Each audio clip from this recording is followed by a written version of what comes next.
The Shadows on the Wall, by Mary E. Wilkins Freeman. Henry had words with Edward in the study the night before Edward died, said Caroline Glynn. She spoke not with acrimony, but with grave severity. Rebecca and Glynn gasped by way of assent. She sat in a wide flounce of black silk in the corner of the sofa, and rolled terrified eyes from her sister Caroline to her sister, Mrs. Stephen Brigham, who had been Emma Glynn, the one beauty of the family. The latter was beautiful still, with a large, splendid, full-blown beauty. She filled a great rocking chair with her superb bulk of femininity, and swayed gently back and forth, her black silks whispering and her black frills fluttering. Even the shock of death, for her brother Edward lay dead in the house, could not disturb her outward serenity of demeanor. But even her expression of masterly placidity changed before her sister Caroline's announcement and her sister Rebecca's gasp of terror and distress in response. I think Henry might have controlled his temper when poor Edward was so near his end, she said with an asperity which disturbed slightly the roseate curves of her beautiful mouth. Of course he did not know, murmured Rebecca, and in a faint tone. Of course he did not know it, said Caroline quickly. She turned on her sister with a strange, sharp look of suspicion. Then she shrank as if from the other's possible answer. Rebecca gasped again. The married sister, Mrs. Emma Brigham, was now sitting up straight in her chair. She had ceased rocking, and was eyeing them both intently with a sudden accentuation of family likeness in her face. "What do you mean?" said she impartially to them both. Then she, too, seemed to shrink before a possible answer. She even laughed an evasive sort of laugh. "Nobody means anything," said Caroline firmly. She rose and crossed the room toward the door with grim decisiveness. "Where are you going?" asked Mrs. Brigham. "I have something to see to," replied Caroline, and the others at once knew by her tone that she had some solemn and sad duty to perform in the chamber of death. "Oh," said Mrs. Brigham. After the door had closed behind Caroline, she turned to Rebecca. "Did Henry have many words with him?" she asked. "They were talking very loud," replied Rebecca evasively. Mrs. Brigham looked at her. She had not resumed rocking. She still sat up straight, with a slight knitting of intensity on her fair forehead, between the pretty rippling curves of her auburn hair. "Did you ever hear anything?" she asked in a low voice with a glance toward the door. "I was just across the hall in the south parlor, and that door was open and this door ajar," replied Rebecca with a slight flush. "Then you must have." "I couldn't help it. Everything. Most of it." "What was it?" "The old story. I suppose Henry was mad, as he always was, because Edward was living on here for nothing, when he had wasted all the money father left him." Rebecca nodded, with a fearful glance at the door. When Emma spoke again, her voice was still more hushed. "I know how he felt," said she. "It must have looked to him as if Edward was living at his expense. But he wasn't. No, he wasn't. And Edward had a right here according to the terms of father's will, and Henry ought to have remembered it. Yes, he ought. Did he say hard things?" "Pretty hard, from what I heard." "What?" "I heard him tell Edward that he had no business here at all, and he thought he had better go away." "What did Edward say?"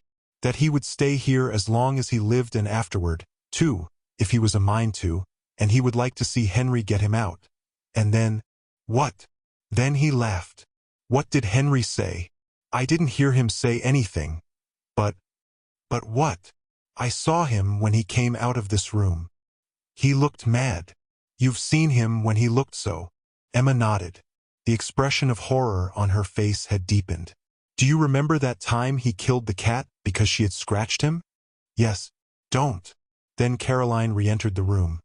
She went up to the stove in which a wood fire was burning. It was a cold, gloomy day of fall, and she warmed her hands, which were reddened from recent washing in cold water. Mrs. Brigham looked at her and hesitated. She glanced at the door, which was still ajar. It did not easily shut, being still swollen with the damp weather of the summer. She rose and pushed it together with a sharp thud, which jarred the house. Rebecca started painfully with a half-exclamation. Caroline looked at her disapprovingly. "It is time you controlled your nerves, Rebecca," she said. Mrs. Brigham, returning from the closed door, said imperiously that it ought to be fixed. It shut so hard. It will shrink enough after we have had the fire a few days, replied Caroline. I think Henry ought to be ashamed of himself for talking as he did to Edward, said Mrs. Brigham abruptly, but in an almost inaudible voice. Hush, said Caroline, with a glance of actual fear at the closed door. Nobody can hear with the door shut.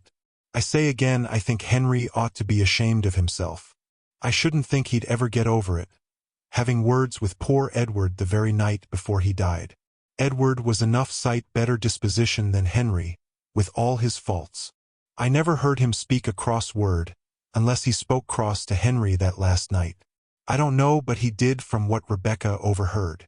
Not so much cross, as sort of soft and sweet and aggravating, sniffed Rebecca. What do you really think ailed Edward? Asked Emma in hardly more than a whisper. She did not look at her sister. I know you said that he had terrible pains in his stomach and had spasms, but what do you think made him have them? Henry called it gastric trouble. You know Edward has always had dyspepsia.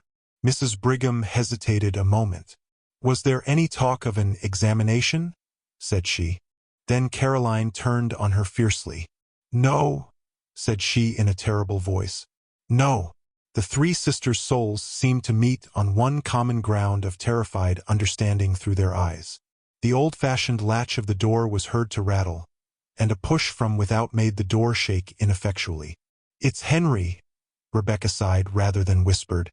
Mrs. Brigham settled herself, after a noiseless rush across the floor, into her rocking chair again, and was swaying back and forth with her head comfortably leaning back, when the door at last yielded and Henry Glynn entered. He cast a covertly sharp, comprehensive glance at Mrs. Brigham with her elaborate calm, at Rebecca quietly huddled in the corner of the sofa with her handkerchief to her face and only one small uncovered reddened ear as attentive as a dog's, and at Caroline sitting with a strained composure in her armchair by the stove. She met his eyes quite firmly with a look of inscrutable fear and defiance of the fear and of him. Henry Glynn looked more like this sister than the others. Both had the same hard delicacy of form and aquilinity of feature. They confronted each other with the pitiless immovability of two statues in whose marble lineaments emotions were fixed for all eternity. Then Henry Glynn smiled, and the smile transformed his face. He looked suddenly years younger, and an almost boyish recklessness appeared in his face. He flung himself into a chair with a gesture which was bewildering from its incongruity with his general appearance. He leaned his head back, flung one leg over the other, and looked laughingly at Mrs. Brigham. I declare, Emma, you grow younger every year, he said. She flushed a little, and her placid mouth widened at the corners. She was susceptible to praise. Our thoughts today ought to belong to the one of us who will never grow older, said Caroline in a hard voice. Henry looked at her, still smiling. Of course, we none of us forget that, said he in a deep, gentle voice. But we have to speak to the living, Caroline, and I have not seen Emma for a long time, and the living are as dear as the dead. Not to me, said Caroline. She rose and went abruptly out of the room again. Rebecca also rose and hurried after her, sobbing loudly. Henry looked slowly after them. Caroline is completely unstrung, said he. Mrs. Brigham rocked. A confidence in him, inspired by his manner, was stealing over her. Out of that confidence she spoke quite easily and naturally. His death was very sudden, said she. Henry's eyelids quivered slightly, but his gaze was unswerving. Yes, said he. It was very sudden. He was sick only a few hours. What did you call it? Gastric. You did not think of an examination? There was no need. I am perfectly certain as to the cause of his death.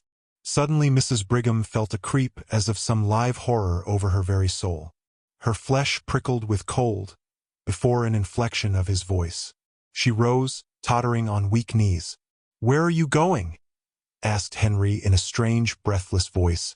Mrs. Brigham said something incoherent about some sewing which she had to do, some black for the funeral, and was out of the room. She went up to the front chamber which she occupied. Caroline was there. She went close to her and took her hands, and the two sisters looked at each other. Don't speak. Don't. I won't have it, said Caroline finally in an awful whisper. "I won't," replied Emma. That afternoon the three sisters were in the study. Mrs. Brigham was hemming some black material. At last she laid her work on her lap. "It's no use, I cannot see to sew another stitch until we have a light," said she. Caroline, who was writing some letters at the table, turned to Rebecca, in her usual place on the sofa. "Rebecca, you had better get a lamp," she said. Rebecca started up. Even in the dusk her face showed her agitation. "It doesn't seem to me that we need a lamp quite yet," she said in a piteous, pleading voice like a child's. "Yes, we do," returned Mrs. Brigham peremptorily. "I can't see to sew another stitch." Rebecca rose and left the room. Presently she entered with a lamp. She set it on the table, an old-fashioned card table which was placed against the opposite wall from the window.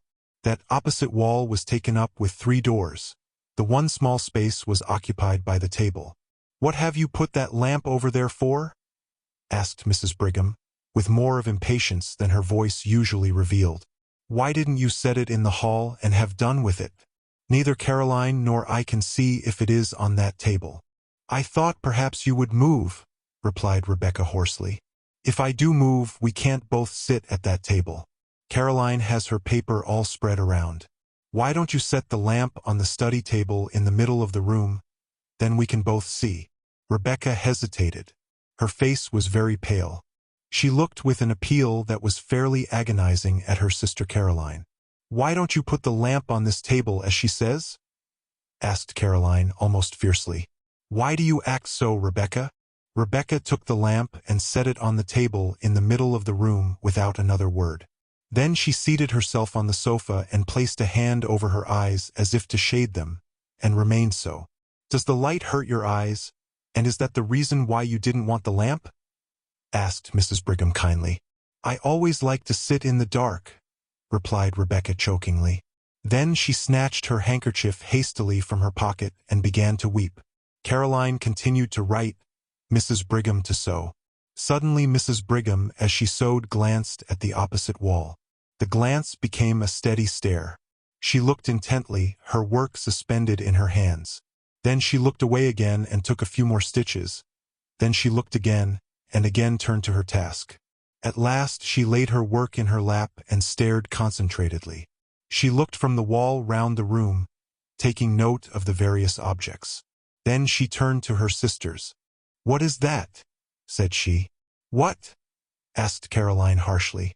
"That strange shadow on the wall," replied Mrs. Brigham. Rebecca sat with her face hidden. Caroline dipped her pen in the inkstand. "Why don't you turn around and look?" asked Mrs. Brigham in a wondering and somewhat aggrieved way. "I am in a hurry to finish this letter," replied Caroline shortly. Mrs. Brigham rose, her work slipping to the floor, and began walking round the room, moving various articles of furniture, with her eyes on the shadow. Then suddenly she shrieked out, "Look at this awful shadow! What is it? Caroline, look! Look! Rebecca, look! What is it?" All Mrs. Brigham's triumphant placidity was gone. Her handsome face was livid with horror. She stood stiffly pointing at the shadow. Then, after a shuddering glance at the wall, Rebecca burst out in a wild wail. "Oh, Caroline! There it is again! There it is again! Caroline Glynn, you look!" said Mrs. Brigham. "Look! What is that dreadful shadow?" Caroline rose, turned, and stood confronting the wall. "How should I know?" she said. "It has been there every night since he died," cried Rebecca. "Every night?" "Yes. He died Thursday and this is Saturday. That makes 3 nights," said Caroline rigidly. She stood as if holding her calm with a vice of concentrated will. It looks like, stammered Mrs. Brigham in a tone of intense horror. "I know what it looks like well enough," said Caroline. "I've got eyes in my head. It looks like Edward," burst out Rebecca in a sort of frenzy of fear. "Only—" "Yes, it does," assented Mrs. Brigham, whose horror-stricken tone matched her sister's. "Only, oh, it is awful!" "What is it, Caroline?" "I ask you again, how should I know?" replied Caroline. "I see it there like you. How should I know any more than you?" "It must be something in the room," said Mrs. Brigham, staring wildly around. "We moved everything in the room the first night it came," said Rebecca. "It is not anything in the room." Caroline turned upon her with a sort of fury. "Of course it is something in the room," said she. "How you act! What do you mean talking so? Of course it is something in the room." "Of course it is," agreed Mrs. Brigham, looking at Caroline suspiciously. "It must be something in the room." "It is not anything in the room," repeated Rebecca with obstinate horror. The door opened suddenly and Henry Glynn entered. He began to speak, then his eyes followed the direction of the others. He stood staring at the shadow on the wall. "What is that?" he demanded in a strange voice. "It must be due to something in the room," Mrs. Brigham said faintly. Henry Glynn stood and stared a moment longer. His face showed a gamut of emotions: horror, conviction, then furious incredulity. Suddenly he began hastening hither and thither about the room. He moved the furniture with fierce jerks, turning ever to see the effect upon the shadow on the wall. Not a line of its terrible outlines wavered. "It must be something in the room," he declared in a voice which seemed to snap like a lash. His face changed. The inmost secrecy of his nature seemed evident upon his face, until one almost lost sight of his lineaments. Rebecca stood close to her sofa, regarding him with woeful, fascinated eyes. Mrs. Brigham clutched Caroline's hand. They both stood in a corner out of his way. For a few moments he raged about the room like a caged wild animal. He moved every piece of furniture. When the moving of a piece did not affect the shadow, he flung it to the floor. Then suddenly he desisted. He laughed. "What an absurdity," he said easily. "Such a to-do about a shadow." "That's so," assented Mrs. Brigham, in a scared voice which she tried to make natural. As she spoke, she lifted a chair near her. "I think you have broken the chair that Edward was fond of," said Caroline. Terror and wrath were struggling for expression on her face. Her mouth was set, her eyes shrinking. Henry lifted the chair with a show of anxiety. "Just as good as ever," he said pleasantly. He laughed again, looking at his sisters. "Did I scare you?" he said. "I should think you might be used to me by this time. You know my way of wanting to leap to the bottom of a mystery, and that shadow does look queer like, and I thought if there was any way of accounting for it I would like to without any delay." "You don't seem to have succeeded," remarked Caroline dryly, with a slight glance at the wall. Henry's eyes followed hers and he quivered perceptibly. "Oh, there is no accounting for shadows," he said, and he laughed again. "A man is a fool to try to account for shadows." Then the supper bell rang and they all left the room, but Henry kept his back to the wall, as did, indeed, the others. Henry led the way with an alert motion like a boy. Rebecca brought up the rear. She could scarcely walk, her knees trembled so. "I can't sit in that room again this evening," she whispered to Caroline after supper. "Very well, we will sit in the south room," replied Caroline. "I think we will sit in the south parlor," she said aloud. "It isn't as damp as the study and I have a cold." So they all sat in the south room with their sewing. Henry read the newspaper, his chair drawn close to the lamp on the table. About 9 o'clock he rose abruptly and crossed the hall to the study. The three sisters looked at one another. Mrs. Brigham rose, folded her rustling skirts compactly round her, and began tiptoeing toward the door. "What are you going to do?" inquired Rebecca agitatedly. "I am going to see what he is about," replied Mrs. Brigham cautiously. As she spoke, she pointed to the study door across the hall. It was ajar. Henry had striven to pull it together behind him, but it had somehow swollen beyond the limit with curious speed. It was still ajar and a streak of light showed from top to bottom. Mrs. Brigham folded her skirts so tightly that her bulk with its swelling curves was revealed in a black silk sheath, and she went with a slow toddle across the hall to the study door. She stood there, her eye at the crack. In the south room Rebecca stopped sewing and sat watching with dilated eyes. Caroline sewed steadily. What Mrs. Brigham, standing at the crack in the study door, saw was this: Henry Glynn, evidently reasoning that the source of the strange shadow must be between the table on which the lamp stood and the wall, was making systematic passes and thrusts with an old sword which had belonged to his father all over and through the intervening space. Not an inch was left unpierced. He seemed to have divided the space into mathematical sections.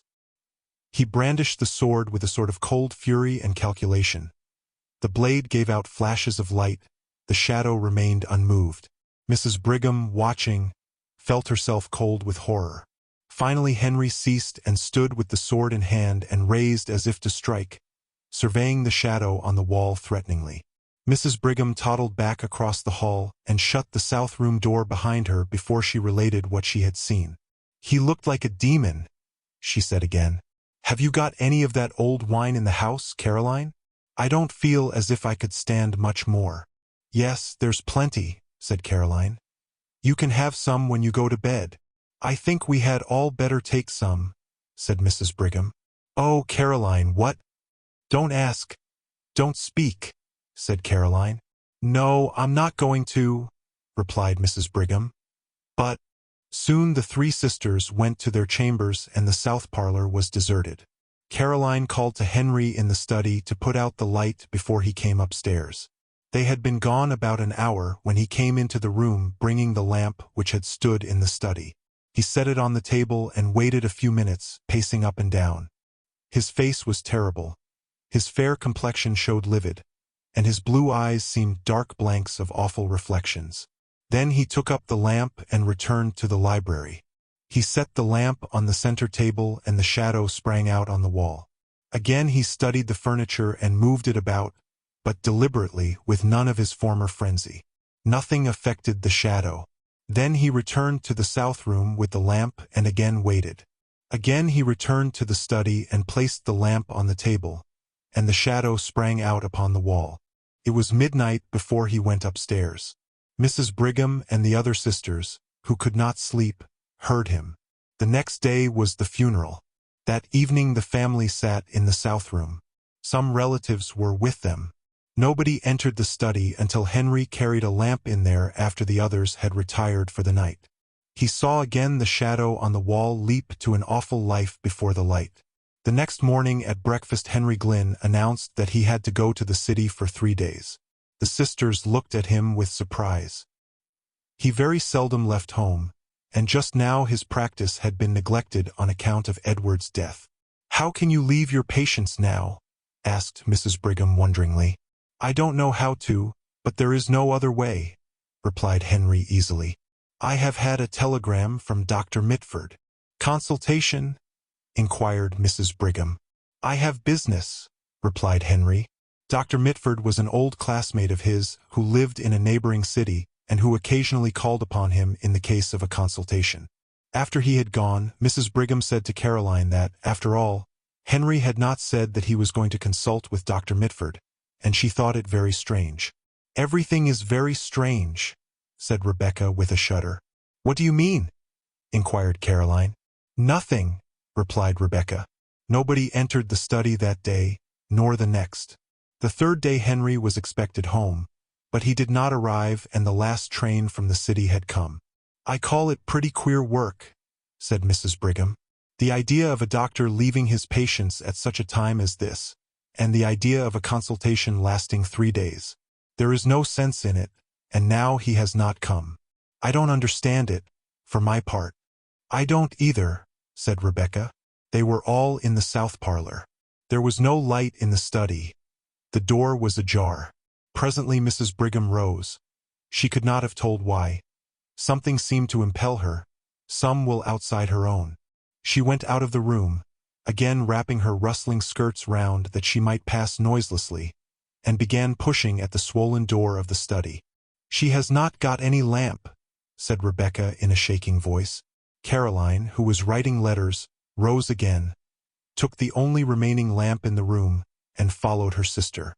Rebecca had risen, but she stood trembling, not venturing to follow.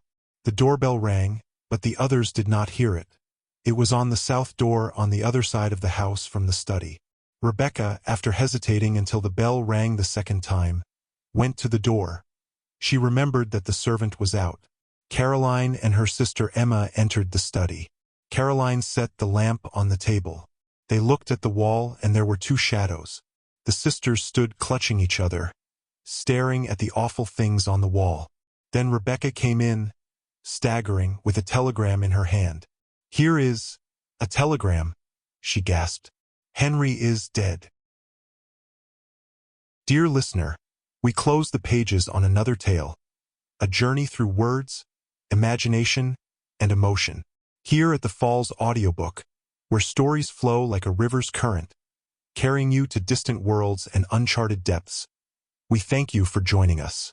As always, we invite you to linger a little longer.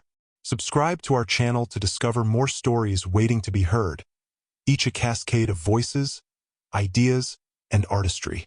And remember, every great story begins with a single word. Perhaps the next one will begin with you. Until our voices meet again, may your days be filled with quiet moments, rich pages, and the soothing sound of a story well told. This is the Falls Audiobook, signing off.